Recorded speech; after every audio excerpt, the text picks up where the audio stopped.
So the problem Paul said that he's addressing at the beginning is that we usually think too much of ourselves. We can be arrogant, we can be prideful, and we sometimes see ourselves as just consumers who are there to be served. But the Apostle Paul says different.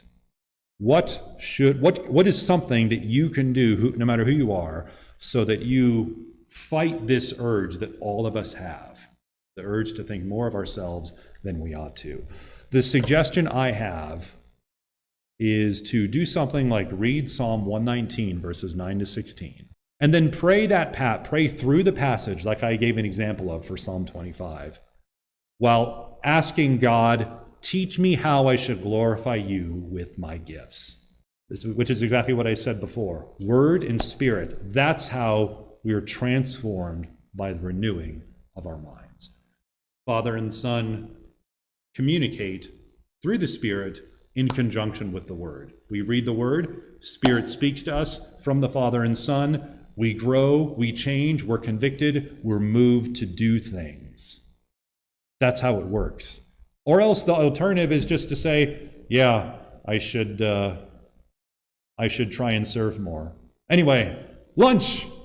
You hear, but nothing happens. That's why Jesus kept saying, those who have ears to hear, let them hear. It's like, are you listening? I know you're listening, but do you hear me? Do you hear what Paul is saying? And it says, how can a young person stay on the path of purity? By living according to your word. I seek you with all my heart. Do not let me stray from your commands. You can see how you can personalize that with your life and your problems. I've hidden your word in my heart that I might not sin against you. Praise be to you, Lord. Teach me your decrees. With my lips I recount all the laws that come from your mouth. I rejoice in following your statutes, as one rejoices in great riches. You can pray this so easily. Lord, help me to love your word.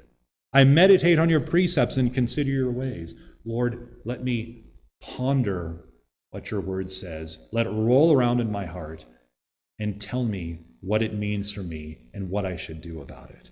I delight in your decrees. I will not neglect your word.